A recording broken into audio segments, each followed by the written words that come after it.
Lady Colin Campbell, Paul Burrell, has released this bombshell new book about his time within the royal family and made a number of claims about Princess Diana, the then Prince Charles, and also the relationship between the current king and his two sons. Now, for folk who don't know, you were the first back in the 90s to reveal all of the truth about Diana and her marriage and her various issues in a book that came even before Andrew Morton. At the time, of course, it was heavily briefed against, but history would soon prove you right. So what I wanted to do is go through this new Burrell book with you and some of the most shocking extracts and get your response, your analysis, and work out what's fact and what's fiction here. So here's how... Dan, Please. Dan, before you start, can I make a point? Please. In my posthumous Diana biography, the real Diana, I made the point that Diana was moving Burrell on. She wanted to get rid of him, and she was moving him on. And of course, she died before she was able to move him on. So I just make that point for what it's worth. So had she moved him on before she died, the platform that he has managed to stride upon would not have existed. So please go on now from what, Absolutely fascinating. Okay, so this is the extract that I want to look at with you. Lady C, serialized in the Daily Mail under the headline "The Day Screaming Prince Charles threw a book at me after I didn't lie to Diana for him. Unmissable revelations from ex-royal butler Paul Burrell." And he writes, "Let's make this quite clear. Diana never wanted a divorce. Despite everything that happened, I have no doubt that Diana fell in love with Prince Charles. Unfortunately for Diana, the feeling was not mutual. Diana once told me that Charles had told her in the middle of one of their epic arguments, 'I never loved you. I only married you to have children.' Many of the staff had no idea how bad relations were between the Prince and Princess of Wales. I certainly didn't. I didn't realise that I had entered a war zone when I left the Queen's service in 1987 to work for Charles and Diana. Just 6 years into Diana's marriage to the heir to the throne, the Battle of the Waleses was raging in plain sight." Now, then he moves on to when Harry was born, September the 15th, 1984, and says that was the moment that her fate was confirmed. Because he says Charles came into the hospital room, looked in the cot, and said, "Oh, red hair." Diana replied, "But Charles, you know that's the Spencer gene. We all have red hair." Then came the damning blow. He said, "Well, at least I've got my heir and spare now, and I can return to Camilla." This is new information, Lady C. And Burrell says, "She told me I cried myself to sleep that night knowing that my marriage was over. I gave him 4 good years and he was gone. And for the rest of the time, I had to pretend and put on a facade for the world." Because, of course, in the Andrew Morton book, we do know about Charles's comments in regards to the hair. But where he's going one step further is this line, "Well, at least I've got my heir and spare, and now I can return to Camilla." So is this correct? Can you believe that more than half of you are watching this video but not subscribed? So please do me a huge favor. Click the subscribe button now. Turn on the notification bell so you'll be alerted to all of our brand new Outspoken videos. Pigs fly. It's utter rubbish. I mean, it's the idea that Charles, who is actually a very sensitive and decent man, would have pitched up at the hospital and said, "Oh," and also, may I make the point that Please. that business about Harry being a ginger, that Diana spun into something. Diana was very adept at spinning yarns and twisting anodyne comments into something that would come back to Sounds bite like you. someone else we know, Lady C. Well, Harry did say he's married his mother. Harry did say it, but the idea that Charles would have pitched up at the hospital and then said, "And I'm going back to Camilla," and also it's a total lie. Not only is it a lie that that Charles would never have said it. I do not believe that Diana told Burrell that. Had she said it to anybody, she was going to say to Andrew Morton, because she knew that she had to counter my book and the contents of my book. And if she didn't do it then, the idea that she was good, and Burrell has come up with this 28 years later, I don't for a second believe it. I think it is total invention. And I do not actually think that Diana said that either. I really don't, because Diana did know that after Harry's birth, that the marriage was effectively, in many ways, at an end. But it wasn't because of what people might think. It's that Diana had an affair with her private detective, Barry Manaki. And when Charles found out about it, he refused to touch her ever again. And that's what really happened. And Burrell wasn't even around for any of that. Burrell came onto the scene rather late. But I find it really offensive that he's popping words into her mouth that she would never have said. I'm sorry, I don't believe it. Do come on with the next piece of rubbish. That's what I was going to say, because then it gets particularly disturbing if that is correct, Lady C, because he then writes that he gave this information, which you're saying is completely incorrect, to Harry and William. He writes, years later, in the autumn of 2017, I would come face to face with Harry and William in their mother's old apartments at Kensington Palace, and I would tell them what their mother had said to me. They asked me when and where I thought it had gone wrong with their parents, and I said I thought it was at that moment. Harry stared straight at me, poker-faced. He couldn't believe what I was telling him. I was in tears, but he never flinched. I remember this moment distinctly because it looked like he was bearing his mother's pain. I think that was the first time he had heard that story. I said, Harry, it's the truth. I wouldn't tell you that unless it was exactly what your mother told me. And I think you know that. You're old enough to know that now. This happened just before Harry became engaged to Meghan. I think that powered him and put fuel in his tanks to go forward with everything he had felt. It may have contributed to what happened afterwards and is probably the reason he called his book Spare. Lady C, so you're saying this is untrue information, which he is saying he passed on to Harry and William and may have actually caused a lot of the issues between the two princes and their father. Well, if he did pass it on, and let's remember he says this was in 2017, but surely that is after William and Harry had said they would have absolutely nothing to do with Burrell. I mean, my dates may be wrong, but I would have thought that the whole business of the trial and the book he'd written in response to his bitterness as a result of the fact that he was charged with certain crimes had predated this encounter. And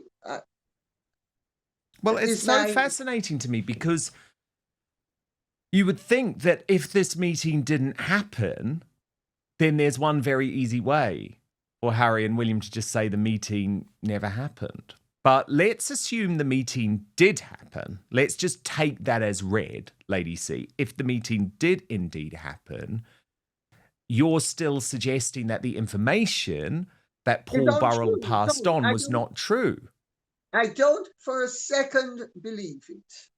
I don't. That does not sound like Diana. That is not credible. I'm sorry. I do not believe it.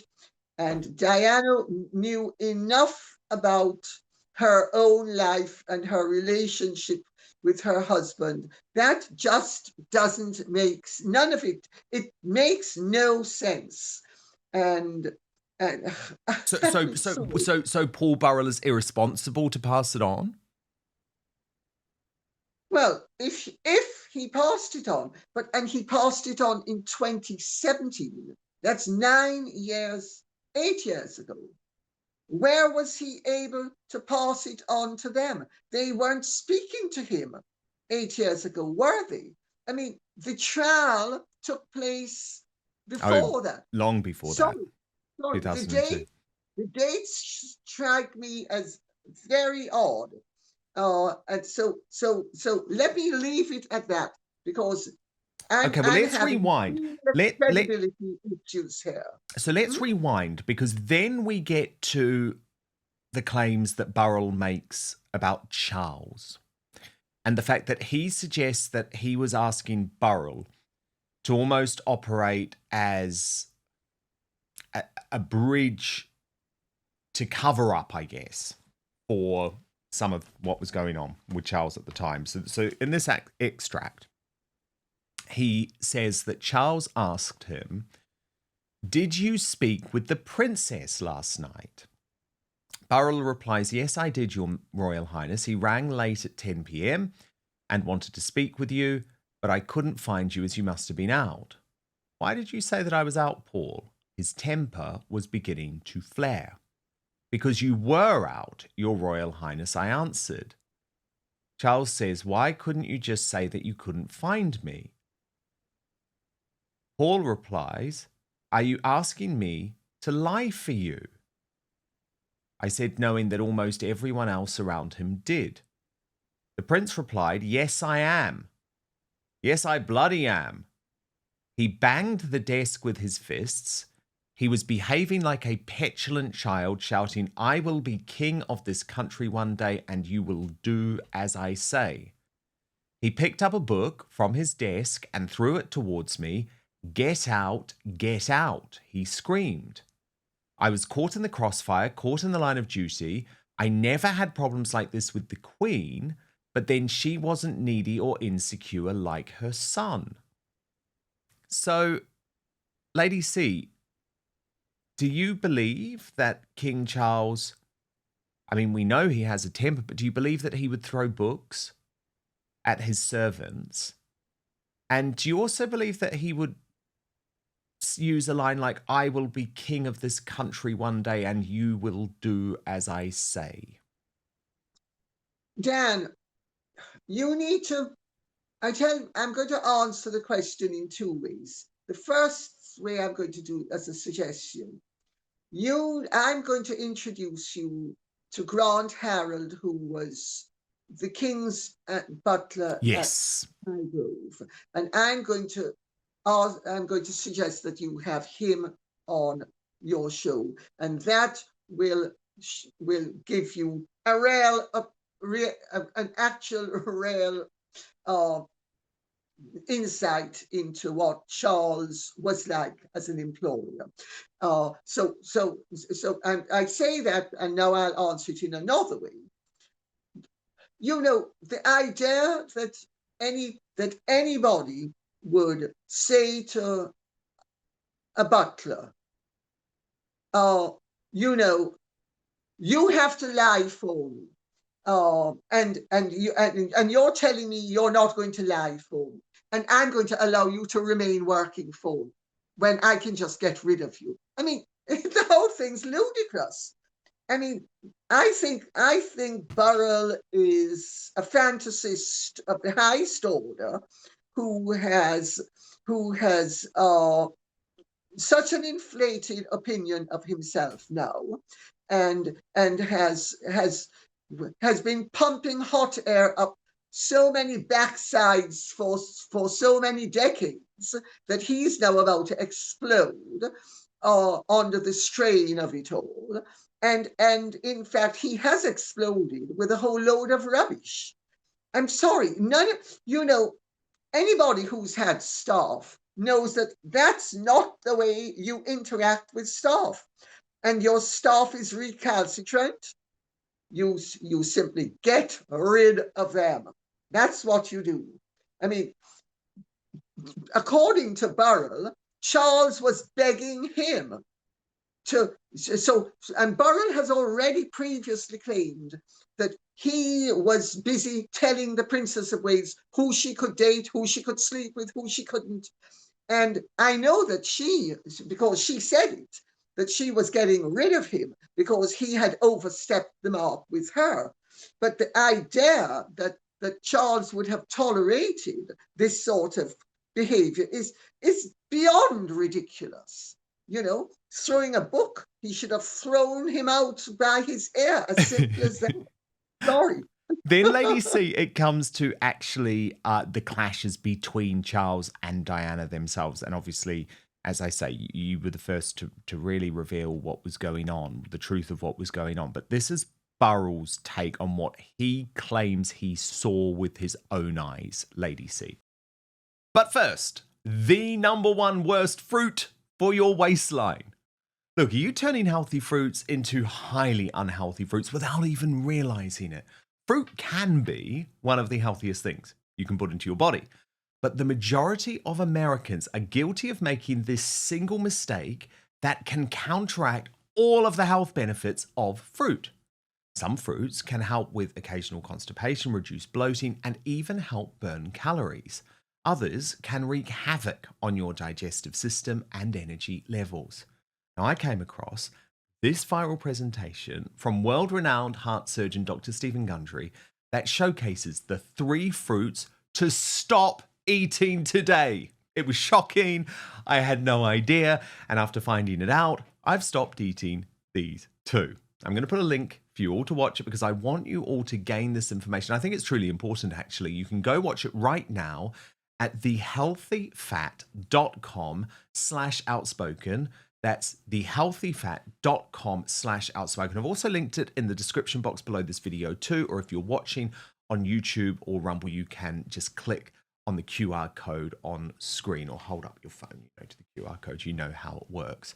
Oh, and by the way, eliminating these fruits could forever change the way we help increase energy levels, decrease brain fog, support digestion, and even lose weight. So make sure to click on the link below or go to thehealthyfat.com/outspoken to find out now. Dr. Gundry has lost 70 pounds himself using his research and has kept the weight off for over 20 years and counting. His digestive issues are gone. His health is fantastic. He feels younger today than he did in his 40s. His video has been watched by over 20 million people to date. You can watch and learn more about it at thehealthyfat.com/outspoken. Just click on the link in the description box below this video. But now, back to the show.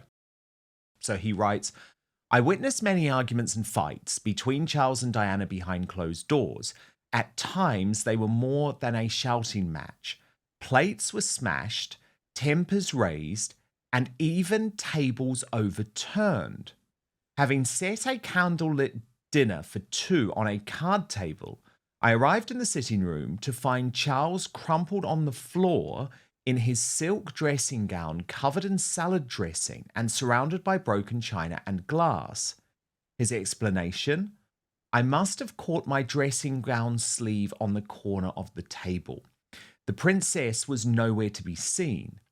Diana could be just as fiery at times, and I suspect on this occasion the damage had been done by her. So he's actually admitting there, Lady C, that violence, I mean, I don't know if we can go as far to say as violence, you tell me, but a lot of the aggression was also coming from Diana. Well, there's no doubt about that. I mean, in the Morton book, he characterizes her hurling herself at a cabinet as a topping off yourself attempt. And I made the point at the time that you can't possibly top yourself off by hurling yourself at a cabinet. And and she also is supposed to have used a potato peeler to try to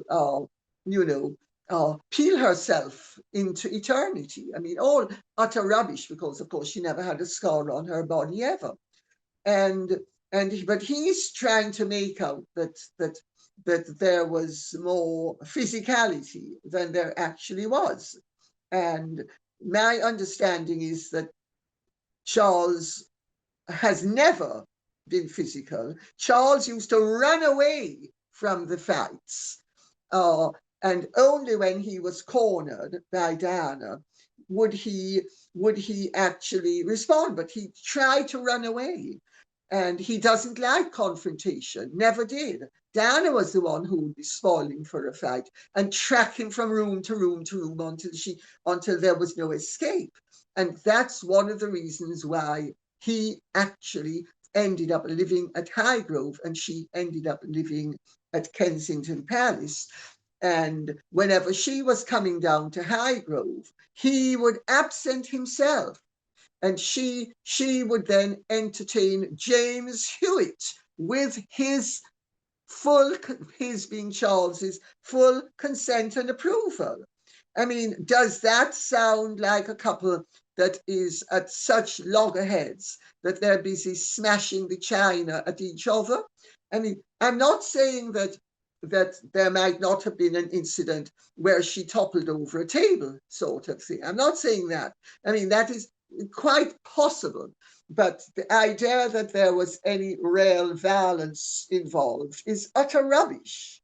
I'm sorry. He's got a book to sell, but he's selling a crock of crap, if you'll excuse my Dutch.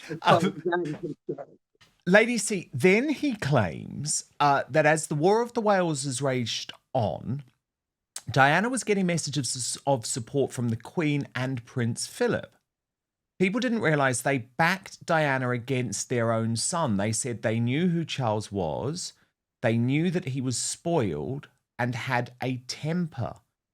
Is that true, that before the divorce, the Queen and Philip sided with Diana?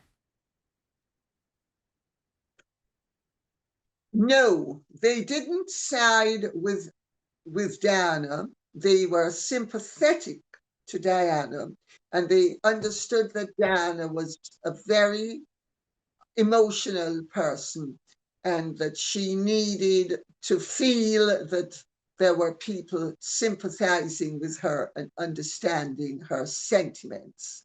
That's not quite the same thing.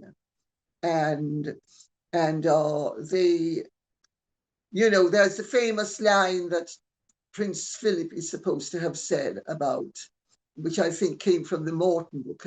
And may I say, Diana, that Philip couldn't understand why Charles favored Camilla over Diana when Camilla was not as good looking as Diana. Words to that effect.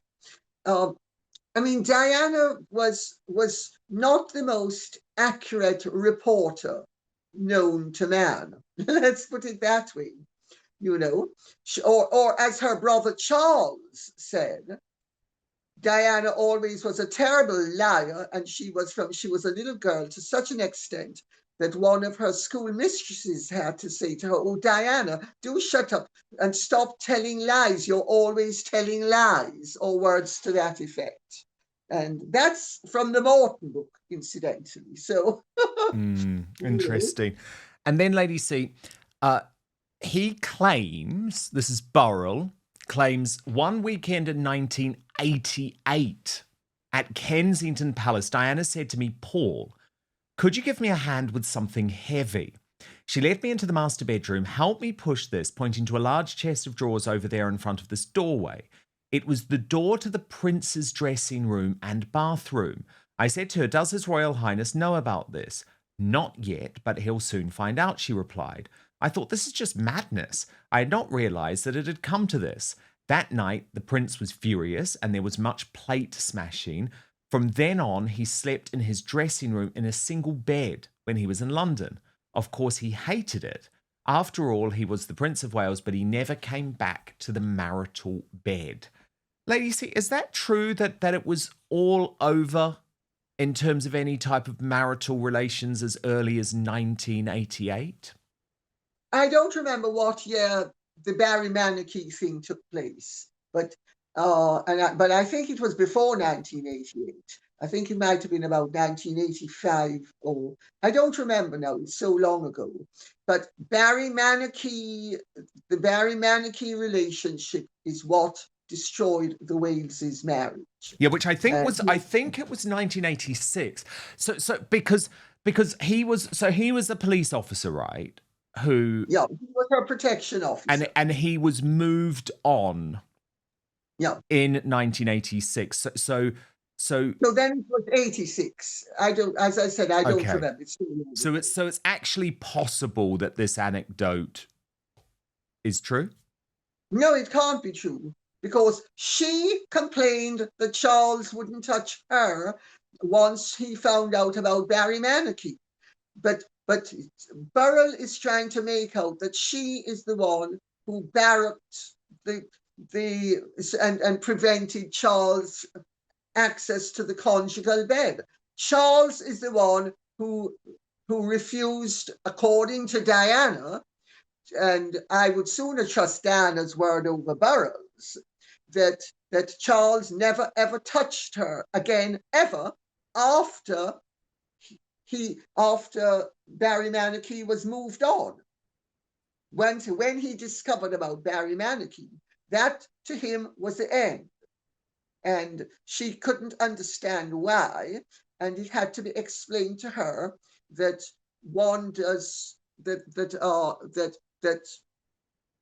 you don't sleep with the staff. And she made the point that Princess Margaret and one of the other born princesses, who I'm not going to name, had both had affairs with their bodyguards. And she didn't seem to understand the distinction, which was they were born princesses. She was not. She was only a princess by virtue of having married a prince. And the prince didn't want her sleeping with the staff. It's regarded as one of the cardinal sins to sleep with the staff. And so Burrell's story, again, doesn't make sense in the context of what really happened. No, And it really also fascinating. doesn't make sense in terms of the timeline, because if Barry Manaki was moved on in 86 and she's having this happen in 88, how come Charles is trying to bother her, so to speak, so she has to bar his access to the room when she's complaining elsewhere that Charles refuses to touch her? Mm. I mean, and by the way, Lady C, is just worth pointing out, because a lot of people won't know. Barry Manaki was killed, wasn't he, in I think it was a motorcycle accident.